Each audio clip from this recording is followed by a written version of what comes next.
ఎన్నోసార్లు చెప్పాలనుకున్నా కానీ పెట్టినంతా తీసుకెళ్తున్నా ఆరాటం పోరాటం ఈ పనులు చేసి సగం అయిపోయి అంత నయ్యాటం ఇప్పుడు పిల్లలు తీసుకొచ్చి అంత గందరగోళం చెప్పలేకపోయింది.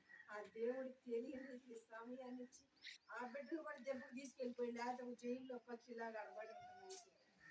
మన ఆదివారం ప్రార్థనకి వెళ్తే మళ్ళీ దానికి టిఫిన్ తెచ్చి పెట్టినా కానీ ఈ పిచ్చోళ్ళు ప్రార్థనకి వెళ్ళి ఆ తప్పులు వచ్చిన అందుకే నేను పిచ్చోళ్ళు అన్న పిల్లలు పిచ్చిదాన్ని అన్నారు. అయినా నేనేం మాట్లాడలేకపోతే ఊరుకున్నా. సరే ఊరుకుంటే మొన్న ఆ రోజు పొద్దున పూట టిఫిన్ కట్టించుకొచ్చా కోళ్ళ టిఫిన్ కట్టించుకొచ్చి టిఫిన్ ఆడబెట్టి నేను వెళ్ళి గోంగూర కోసుకుంటుంటే ఇంకా గొంగుని మొహం బాగా కడుగుతుంటే నాకేం అనుమానం వచ్చేసింది. అప్పుడు అనుమానం వచ్చి ఏంది పిల్లట కడుగుతుందని కదలకూడదని చెప్పాడు అనుకున్న అనుమానం వచ్చింది. ఇట్లా తనకి ఆపేసింది.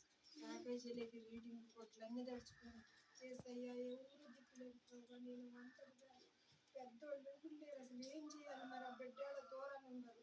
వాళ్ళ తల్లిదండ్రులు వాళ్ళు కూడా తింటానికి లేక నా మీద దశలు వెళ్ళిపోయారు. ఆ బిడ్డను ఏం చేయాలి. మరి బిడ్డ మగబిడ్డ కావాలని నెట్టి పెట్టింది నేను. ఏందయ్యా నీ చిత్తమని గజగజ వణికిపోతూ ఏడ్చుకుంటూ ప్రార్థన చేసుకుంటా ముసలి దగ్గర ఉంటాడు మా మనిషి. ఎట్లా ఒక ఈ పిల్లలకి అసలు ఏందో అసలు బట్టలన్నీ తడిచిపోయిన రీడింగ్ ఇక్కడ ఆటో అనిపించాను. ఆటో పిలిపించాడు కానీ సదా వెళ్దామని నా ఎంపట అయితే రాలా. తను ఎప్పుడు రాలే నా ఎంపట వెళ్ళాను కానీ చెప్పుడే నేను వెళ్ళాలని నా ఎంపట రాదు. నీకైతే నా బండి మీద రావద్దు వేరే ఆటో మాట్లాడుతూ వెళ్ళిపోన్నాడు. పిల్లలు చిన్నపిల్ల బాగులేనప్పుడు చేరిపోయింది. నాకైతే ఒక పాపట తెలవదు. ఏ ఊరు కూడా తెలవదు. ఇల్లు తెస్తే ఏమి తెలవదు. సరే నాకు దేవుడు ఉండాలి. నాకు నా ఎంపట రాకపోయినా బాధలేదు. ఈ బాగులేని పిల్ల నువ్వు తీసుకెళ్ళి ఎట్ట చూపించుకోతారు. నన్ను అంటారు ముందా దేవుళ్ళు పడే బిడ్డ తీసుకుని హాస్పిటల్కి ఆ బిడ్డను తీసుకెళ్తాను ఆటో మాట్లాడి నేను ఒకదాన్ని వెళ్ళిపోతా నా దేవుడు తోడు ఉండాలని ఆటో మాట్లాడి తిట్టుకుని రాకుండా ఇంకా ఆమెం చేసింది. మా అమ్మ వచ్చిద్దాం నిన్న రాపోయినా నాకు బాగలేదు. దేవుడు తోడని పిల్లలు తీసుకుని ఈ చిన్నపిల్లలు ఎప్పుడు మన దగ్గరికి రాదు. రెడీ అయిపోయి పదాన్ని వెళ్దాం అన్న ఆటోలు కూర్చుంది. నాకు ఇదే సంతోషంలో జీవితంలో తల్లి రాపోయిన బాధ లేదని ఈ పిల్లల్ని తీసుకొని హాస్పిటల్కి వెళ్ళి ఆ చెరువు పిల్లలు చీటీల ప్రకారం ఆ డాక్టర్ తెలవదు నర్సులు తెలవదు ఎవరు తెలవదు. మళ్ళీ ఆటో అయిన వదిలిపెట్టాయి అక్కడ తెలవదని చూసి తీసుకెళ్ళి సరే ఆ బిడ్డకు చూపించుకొని వాళ్ళ అమ్మ ఫోన్ చేసింది. వాళ్ళ ఆయన గురించి చూపించుకొని తిరిగి వచ్చాను. తర్వాత వాళ్ళ చెల్లికి ఫోన్ చేసి ఒక్కటే వెళ్ళింది రామన్నాడు. చెప్పపోయినా ఏం బాధలేదు. దేవుడు కానీ తీసుకొస్తారని మనసులో పెట్టుకున్నారు. చలి చూపించుకొని బిడ్డను తీసుకొచ్చిన కానీ ఈ పిల్లల్ని తీసుకెళ్ళి అంత ఘోరం ఉండం మడిచేప్పుడు కూడా రాలే. మడిచి ఒక్కదాన్ని తీసుకెళ్ళిపోయి కాస మళ్ళీ సంకబెట్టలు పెట్టుకుని ఘోరంగా ఏడుతున్నాను. బీట ఆ గేట్ కాడ నుంచి వేసయ్యా నువ్వే కాపాడాలయ్యా రెండు చేతులు ఎత్తి ప్రార్థన చేస్తే ఊరు దిక్కులేరు ప్రభు. మరి ఏందో నాయన 7 నెలలు సగం జరిగింది. ఇదేందో నాయన నేను ఎప్పుడు చూడలే. ఆ పూట నాకు తల్లి లేకపోయినా 2 బిడ్డలు సుఖంగా కనుక్కున్నాను సాపుకున్నాను. అత్తమ్మ చూడపోయినా నేనే చంపుకున్నాను. మరి ఇదేందో భయంకరంగా ఉందయ్యా నువ్వే కట్టుకుపోయేటట్టు చేయాలి. వేస్తాయా నీ కార్యం అది జరగాలని ఆ ఘోరంగా అన్నించొని ఏడుతుంటే అన్నారు. సమయం మన దేవుడు గొప్ప దేవుడు అని బాగా ప్రార్థన చేసుకోవాలి. ఇంకా మార్చు చెయ్యి కూడా తడిచిపోయిందంట. తడిచిపోతే ఇంకా అయ్యా నువ్వు ఆ దాటలు నువ్వుండయ్యా ఈ లోపల దాటలు వ్యర్థం నువ్వుండయ్యా నేర్చి ప్రార్థన చేసుకుంటుంటే ఇంకా డాక్టర్గా దేవుడు ఆలోచించి చాలా డాక్టర్ కూడా రాలప్పటికి ఆయన ఎప్పుడు 12 గంటలకు వస్తాడంట. నిండేస్తున్నా చాలా గుండు కలిపి చేసేది అలర్జీ చేస్తే అప్పుడు ఆగిపోయింది. ఆమె బట్టలు వేసిన బట్టలన్నీ మొత్తం తడిచిపోయింది. ఇంకా ఆమె చాలా చెప్పు చూసి ఏసయ్య ఆమె అతను కూడా చేస్తున్నా ఏసయ్య నువ్వే కాపాడని ఏడుతున్నా. వాళ్ళ అమ్మోడు కూడా ఎవరు వాళ్ళ కోతకి వెళ్ళిపోయారంట. ఏడుతాను లేక ఆ ఏడవకాకని ఎప్పుడు అందరు అన్ని తర్వాత చెప్పడం కట్టుకుపోయి ఎలా ఉన్నా సరే ఉంటామమ్మని ఉంటే ఇంకా అత్తగా అవుతాము తల్లిగా అవుతాము ఏందమ్మా తల్లి ఏడుతున్నాను. అమ్మ ఏది పరిస్థితి అంటే దేవుడే బాగు చేస్తాడు ఏం కాదు. ఇంకా రోజు ఉంది పొద్దురు పూట అలా మూడు తర్వాత వచ్చి ఇంకా పొద్దురు పూట మళ్ళీ 2 రోజులన్నీ చూపించుకొని తీసుకొచ్చాం. మొన్న ఏందో మళ్ళీ రీడింగ్ అయితే ఇంకా భయం వేసిపోయి మళ్ళీ ఒక్కదాన్ని తీసుకెళ్ళిపోతే మళ్ళీ మందులు రాసి ఇన్స్పెక్టర్ మందులు రాసి చూపించుకొని మళ్ళీ తీసుకొచ్చి 2 ఫోన్లు మాత్రం చేస్తున్నారు. కానీ మరి వెళ్దాం చదువులేని దాన్ని మరి పిచ్చోళ్ళు అన్న తెలుగు కన్నా కూడా మరి వెళ్దామని ఎంపటి పడితే మాత్రం రాలేదు. చూపించుకొని తీసుకొచ్చిన మంచి బాగా మళ్ళీ తండ్రికి కూడా ముద్ద పెట్టేవాళ్ళు పలకరించేవాళ్ళు. తను మన నీళ్ళు కాసి తలకు పోసి మంచి చెప్పలు అన్నం వేసుకెళ్ళి మంచం కడిచి నీ తండ్రికి చేసిన పరిచర్యను బట్టి అయినా బండి ఎక్కడానికి కూడా పనికిరాని మనసులో పెట్టుకుని బాధ నువ్వు ఉండాలి కానీ అయ్యా నాదేందని మనసులో పెట్టుకుని మళ్ళా నీ జాతి మంచిది కాదు, నీ జాతి మంచిది కాదని ఎన్నోసార్లు తుప్పుకొని మూసి తిట్లేదని వాణిలే అనుకుని మనం దేవుడి బట్టి మనం మర్చిపోవాలి అని కడుపులో పెట్టుకున్నాం. నా అన్నదమ్ములు నా అప్ప చెప్పులు ఆస్తి డబ్బులు బంగారానికి అందరూ తీరిపోయి ఉండరు, నేనే ఇదిగా ఉండా. అయినా కానీ నేను మనసులో పెట్టుకుని వాళ్ళు ఎంతో ఎగతాలు చేసిన వాళ్ళకి ఒక మాట కూడా చెప్పను. రామ్మ నువ్వు వస్తే నువ్వు ఎందుకు బాధపడి నాకు అరకరం పొలం కమ్మని పొలం ఇచ్చారు, అన్ని పాటు చేసేది సరిపోతే పోయిందని ఏముందా నీకు ఎక్కడ ఏం లేదు పో అంటారు అనుకోని కానీ ఏం నిద్రపడుతుంది. అట్ట ఎన్నిసార్లు తిట్టిన ఇదిగో చిన్నపిల్ల ఏం చేసింది, ఈ పిల్ల జల్లేసేలే కిప్పు కాడ ముండేసింది. కిప్పు కాడ ముండేస్తే అలా సరే రాకపోతే నీకు ఎటెళ్ళన్నా చెట్టు మొత్తం ఉండేవాళ్ళం ప్రార్థన టైం అయిపోతాను ఏంటాను కానీ రానమ్మ. ఇక నా మనసు కూడా పగిలిపోయింది. ఎంత ప్రేమగా సాగింది బిడ్డ, చిన్న బిడ్డ కానీ సాగింది. ఆ బిడ్డ ఎంత ఇదిగా నా మనసులో రానంటే అని మనసు ఇంకా మనసులో పెట్టుకొని ఆయన నా హృదయం బాధ ఉంది. ఇన్ని మాట తిట్టిన నాకు బాధ లేదు. ఈ పిల్ల రానని బాధ పెట్టుకుని వెళ్ళా. ఈ పాప పిల్ల వచ్చేసింది. ఇద్దరు వెళ్ళిపోయి కంచి రాగానే నీ వేడికి వెళ్ళామని పట్లు నేను ఆడికెళ్ళి నీకు ఎందుకు చెప్పాలన్నా అమ్మ అలవాటు నేర్చుకోక వెళ్ళకాక నాయన అంటే మళ్ళీ అంతా మా తాత వెళ్ళొద్దు అన్నాడు. అందుకే నా మనసుకి సరే రానప్పుడు వెళ్ళాను. ఆ నమ్మ మాత్రం తీసుకెళ్ళి వెళ్ళాను అమ్మ. అందుకని ఇక రానని నేను చెప్పకపోయినా ఇంక మళ్ళీ పూర్తి మాట మాట్లాడాను. నేను చెప్పను, ఆ పిల్లకి తెలుసుగా నేను ఆడికి నా పిల్లకి తెలిసి నేను ఎందుకు చెప్పాలి అన్నప్పుడు నేను అంటున్నా పూర్తి మాట మాట్లాడుతున్నాను. టిఫిన్ తెచ్చుకొచ్చి వెళ్ళి మళ్ళీ అంటే తెగుతాను. టిఫిన్ తెచ్చిపెట్టి వచ్చిన తర్వాత ఆడ ఆరాధన అయిపోయిన తర్వాత వెళ్ళి వండి దాన్ని కూడా వెళ్ళి చేసుకున్న తర్వాత వండుది వండిద్ది ఏమన్నా అదే సరే నేను పెట్టుకోవడం. ఇక శివాని గురించి అప్పుడు ఈ చదువు కొద్ది చదువు ఎంతగా రాజేశాను పెద్ద చదువు అని అసలు ఈ కళ్ళు తాళ్ళంతా బిడ్డ పాడైపోతారని నా మనసులో బాధ పెట్టుకుని నేర్చుకుంటూ ఉండేది. సరే ఇక్కడికి వచ్చాను.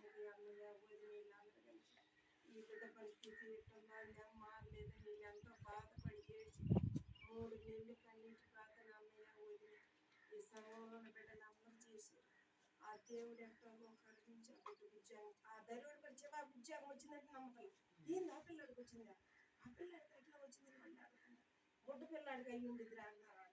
కాదమ్మ చిన్నకి వచ్చిందని శుద్ధికోటం పెట్టుకుంటానికి ఆడ భయంకరం మళ్ళీ ఏడుపక్కది లేనిపోయింది నింద పెట్టారు. ఆ నింద ఆ వారం ప్రార్థన చేస్తానే ఉన్నా. అయ్యా నేను రాగానే నా అన్నదమ్ముడు నాకు నా అన్న బోధిని ఆ అమ్మగారు అన్నమన్నా కానీ నేను అట్లా మాట్లాడు. నేను మోటిదాన్ని నా అన్నదమ్ముడు సమాధానం ఆ అన్నయ్య అన్నా కానీ సంతోషంగా అన్నయ్య అని ఆ పిలిపోయిన అన్నయ్య ఇదిగా ఉంటాడు. వదినైనా మోటిగానే పిలుస్తాను అన్నా కానీ వాళ్ళు ఆ పిలిపోయిన ఇష్టపడి గట్టిని బాధల్లో ఉందని ఎంతో ప్రార్థన చేసేది మా గురించి. చేతి చివాకి ఇక చివాచి మరి భయంకరమైన మనుషులు పడేసి అక్కడ జైలు వాళ్ళు మధ్యలో ఇంత సేవ చేసినా కానీ తెల్లారి మర్చిపోతాను అన్నయ్య. మర్చిపోతే కాదు మన బిడ్డను బట్టి మన దేవుని బిడ్డ మనం చెయ్యాలని అన్నం వేసుకెళ్ళి మంచిగా ఇచ్చి పేరు కూడా పెట్టిన అమ్మాయిని పిల్ల తప్పుడు కానీ మళ్ళీ అత్తయ్యని చక్కగా మారుగా వేస్తాయని భోజనం వేసుకెళ్ళి ప్రార్థన చేసి ఎంతో తగ్గించుకుని ఉండాలని మా దేవుడు ఎప్పుడు మార్చే టైం వచ్చింది. ఇంకా అప్పుడు మాట్లాడే ఇంత సేవ చేస్తుందంటే మన అమ్మ కూడా చేయదని మన గ్రహింపు ఏనాటికి దేవుడు ఇస్తాడు. కానీ ఇంకా మనం ఒకసారి బండి టైం అయిపోయింది, బండి బుక్ అయిపోయి టైం అయిపోయింది. ఇంకా ఆడ ఊరికి వెళ్ళిపోయా బండి ఆడ దగ్గరికి వచ్చి వెళ్ళిపోతుందంటే వెళ్ళి బండి ఇక్కడికి వచ్చి ఒక్కదాన్ని ఉండేదయ్యా ఎన్నో కార్యాలు చేసేవయ్యా అని అసలు మరి రాక్షసుల మధ్యలో పడేసారు. ఈ వెళ్ళి బండి వెళ్ళిపోతే ఆడేందో చర్య పెడతారంట. అయ్యా ఏం చేయాలి ప్రభా, ఈ బండి ఎక్కేటట్టు మేము ఎట్టయినా చేయాలి అని ఘోరంగా ఏడ్చే ఒక్కదాన్ని. ఇంకా వెళ్ళి ఒళ్ళంతా చెమటలు పట్టుకొచ్చి బస్సు ఎక్కి కాపా వెళ్ళిపోయి వెళ్ళి బండి ఎక్కేసాడంటే ఎక్కేసేదే కానట్టు ఇస్తాడు. అమ్మ అప్పుడు దాకా నీళ్ళు ప్రార్థన చేసుకున్నాడు. ఆ దేవుడే బిడ్డని బండి ఎక్కించాడు అన్నాడు. యాక్టింగ్ భలే చేస్తున్నావు సరే అంటే నీకేమనుకుంటాను అనుకున్నాడు. ఆ ఆ దేవుడి సన్నిధిలో పోడి గోజాడికి వెళ్ళే బండి ఎక్కమంటే మామూలు పని కాదు. బండి ఆడ ఏంటి బుక్ అవడం ఏంటి అయిపోయి వచ్చేసిందంట. వచ్చేది ఎచ్చారాలి ఈ పిల్లడు ఆ మాట తప్పితే మళ్ళీ వెళ్ళడం వండేస్తాడని ఎట్టబట్టి వెళ్ళి బండి దూకి ఎక్కిపోయాడు. వెళ్ళిపోతే మళ్ళీ ఏం చేశాడు, కార్డు పోయింది. కార్డు పోయేలేకి ఇంకా నాకు పిల్లలు వచ్చి ఇంటికి మధ్యలో చూసుకోవాలా. వేరే ఆయన అంతా కటింగ్ చేసుకొని బ్యాగులు బిగులు వేసుకొని సరదా ఉండేలేకి ఆర్మీ కొన్నాడనే నాకు ఒక సిగరెట్లు తెచ్చి పెట్టమంటే వెళ్ళాడంట. నేను వేసి పిల్లాడు కూడా మెత్తకుండానే ఇంకా కార్డు కాజేస్తాకి సిగరెట్లు తెచ్చి పెట్టమన్నాడు. సరే ఆర్మీ కూడా కాదంటే సిగరెట్లు తెచ్చి పెడదామని అది పెట్టి మెల్లో తీసుకెళ్ళి పెట్టి మెల్లో తీసి బ్యాగ్లో పెట్టి అంటున్నాడు. పిల్లాడు గమనించలేకపోయాడు. ఎందుకు ఇట్లా అన్నాడు గమనించుకొని సరే ఎంత అన్నాడని తీసి దాంట్లో పెట్టి సిగరెట్కి వెళ్ళాడు. క్యాట్ కొట్టేసి వెళ్ళిపోయాడు. ఇంటికి వచ్చి చూసుకొని కన్నీరు మున్నీరు అయిపోయాడు. నీళ్ళారం ఏందయ్యా పిల్లబట్టి ఎట్టా ఇక ఏడుపులే సరిపోయి ఏందయ్యా మరి సంగతి అని వచ్చేది సరేనమ్మని ఇక ఈ ఆడతో గుంటూరు వెళ్ళి మళ్ళీ ఆ ఏరియాలు పోటీ అని తీసుకొచ్చి అబ్బాయి ఆఫీసర్లకు అనుకుని చెప్పేట సంగతి అయ్యా మా పిల్లడు ఎట్లా సోరీ జరిగిందని ఏందో అన్నయ్య మరి ఏం చెప్తే అప్పుడు అయ్యేంటి వచ్చే కొట్లో ఏం చేయకుండా అనంట అట్టి పెట్టాడు. పొగలంతా అట్టి పెట్టారంట. తినే గంటల పోవడంట్లో అన్నమంటే తింటాక దిగులు అయిపోయింది. ఏడుపైపోయింది కదా. ఈయనేమో తెలివి తక్కువలు కాబట్టి వాళ్ళకి ఇచ్చి నేను తెలివి తక్కువ నాకు తెలివి తక్కువ పిల్లలు ఉంటారని నాకు అని చెప్తాను. అయ్యా బిడ్డ మనసు బాగోకపోతే ఏదైనా చేసుకుంటే నేను బాధపడతాను. బిడ్డ ఇంకా రాజ్యం నుంచి ఎవడన్నా మొత్తం వండి పెట్టి తీసుకెళ్ళమని వచ్చాడు. తీసుకొచ్చాడు. వీళ్ళు మనుషులోడి ఈ మనిషి ఇద్దరు తిడుతున్నారు. తిట్టగా మనసు చెదిరిపోయిందని ఆ తిట్టి తిట్టకుండా కానీ ఎగిరి తీసుకొచ్చి మాట తింటే సరే గుంటూరు వెళ్ళి ఇక ఇవన్నీ చేసుకొస్తే మళ్ళీ దాంట్లో ఏ పని తీసుకొచ్చి వదిలేదమ్మా కార్డు దొరికిద్దమ్మా నువ్వు బిడ్డ ప్రార్థన చేద్దామమ్మా. సరే వీళ్ళు కార్డు దొరికేటట్టుగా వదినైతే ప్రార్థన చేస్తాను. నేనేసయ్యా బిడ్డ బాధలు పెట్టమని మరి ఎట్టాగిస్తావో కార్డు ఈ బిడ్డకు నాయన బిడ్డ అయితే కొద్దిగా అమ్మాయి కూడా మెత్తగా నాయన నేను ఆయన నీకు ఏడ్చి కన్నీరు నీరు ప్రార్థన చేయాలి. మళ్ళీ అది 3 నెలల తర్వాత ఆ కార్డు దొరికింది. ఆ కార్డు దొరికింది. ఆఫీసర్ ఫోన్ చేశారంట ఏదో అయితే అట్లా దొరికింది. ఒక రుచి ఆయనకి దొరికిందంట. అది రుచి ఆయన దొరికితే ఆయన తీసుకెళ్ళి పోలీసుకి ఇచ్చాడంట. పోలీసు ఆఫీసర్ వాళ్ళిద్దరు ఫ్రెండ్లు అంట. ఆ ఆఫీసర్కి చెప్పాడంటే సార్ పలానా శివారెడ్డి బెంగళూరు సెంటర్ అని అంటే ఆ ఆఫీసర్ ఈ సెంటర్ ఫోన్ చేశాడంట. ఫోన్ చేస్తే మళ్ళీ ఊళ్ళని పంపించలేదంట. ముంబై ఏదో మనుషులు నమ్ముకునే దేశం అంట. ఫోన్ చేస్తే మళ్ళీ ఒక్కడే అట్టే వెళ్తాడు. తెల్లవారులకి ఏడుపు సరిపోయింది. మళ్ళీ ఏడుపు సరిపోతే ఒక్కడే పంపించారంట. తోడు పంపించండి వెళ్ళి ఆయన ఆఫీసర్ కూడా మంచోడనంట. ఈ రాత్రి రాక ఆఫీసులో స్టేషన్లో కొనుక్కొని పొద్దున్నే రా మీ కార్డు ఇస్తానన్నారట. కొనుక్కొని వెళ్తే భోజనం చేపించి దానం చేపించి మళ్ళీ తీసుకొచ్చి బండి ఎక్కించి వెళ్ళాడంట. అంతా చేసాడని ఏడ్చుకొని ప్రార్థన చేసుకుని వీళ్ళిద్దరు మాత్రం తండ్రి బిడ్డలిద్దరు బాగా తిడుతున్నారు. మమ్మల్ని ఇద్దరు తిడుతున్నారు. తెలివి తక్కువ పిల్లలు కొట్టారు. తెలివి తక్కువ వాళ్ళ చేతిలో పెట్టొచ్చు అని తిడుతున్నారు. ఇంకా ఆ పిల్లడు కార్డు పైన బాధలు ఉన్న పిల్లడు ఏం మాట్లాడతాను తిట్టుకాకుండా అయ్యా కుర్ర పెట్టని తిట్టకూడదన్న. ఇంకా అన్న ఈ పని చేసాడు. చేసిన కానీ ఆ రోజు కూడా నేను పంపించే రోజు కూడా ఏడిపోయాను. నాకు ఆ పిల్లాడంటే ప్రాణం. ఇంకా వెళ్తుంటే ఏందని కన్నీరు మున్నీరు ఏడుతున్నాను. మక్కాయ వచ్చి వీళ్ళందరూ ప్రార్థన చేస్తున్నట్టు నేను అనుకుపోతాను. ఏడ కాకని తప్పుదే కాదు మక్కాయ 500 చేతులు పెట్టి పాలు చేసింది మక్కాయ. అయినా కానీ నేను పిల్లాడు చూసుకొని ఏడవని ఏం చేస్తారు ఏం చేస్తారు ఒంటరి కూడా వెళ్తాను. అప్పుడు కార్డు తొందరగా వాళ్ళ పిల్లే కార్డు ఆ బోర్డు మీద ఏందో పడి ఈ కార్డు రాక ఆ గ్రూప్ అంతా వెళ్ళిపోయి ఒంటివాడు అయిపోయాడు. ఒంటివాడు అయినా నేను వెళ్తాను ధైర్యంగానే ఉన్నాడు. ఉండగానే మరి ఒక్కడికి వెళ్తానన్నా. ఇంకా అప్పుడు ఆ పిల్లడి కూడా ఏం తెలియదు కదా చదువు కాకపోయి హిందీ రాదు ఏమి రాదయ్యా. ఇక వెళ్తానంటే సరే ఇక్కడ సంగతి అన్నయ్య తెలుసుకుని వచ్చి గుంటూరు వెళ్ళి ఆ బండి ఎక్కిన మనిషిని పట్టించి ప్రార్థన చేసి అయ్యా బండల్లో ఏం తినకాక ఎట్లా చేస్తారని అప్పుడు ఉద్యోగం చేసిన అన్నయ్య కాబట్టి నెలకోళ్ళని చెప్పి ఇంకా బండి ఎక్కించడమ్మ నేను వెళ్ళేదాను. అప్పుడు దయ్య బాపట వచ్చిందా ఏడతానే ఉండాలి. ఇటు బదులాడుతూనే ఉండాలి. నాకెందుకు ఇంటికి దాగలాడి ఏడతాను. ఇంకా వెళ్తే ఏడకి వెళ్తున్నాను కాళ్ళు చెప్పి పలానా సెంటర్ కానీ గట్టా సెంటర్ చేరేదమ్మా. ఈ అమ్మ శివ ఎట్ట వెళ్ళాడు ఆ రాజ్యం అట్ట వెళ్ళాడు అని ఆయన కూడా ఇది అయిపోయింది. ఇక అట్ట ఏడ్చుకొని బాధపడితే ఎట్టగట్ట దేవుడి దేవాల చేరాడు. ఆ కార్డు దొరికింది. బాగా దొరికి భార్య వల్ల అసలు వాళ్ళ ఇంటికాడ పడ్డాయి. కాడికి వచ్చి నచ్చి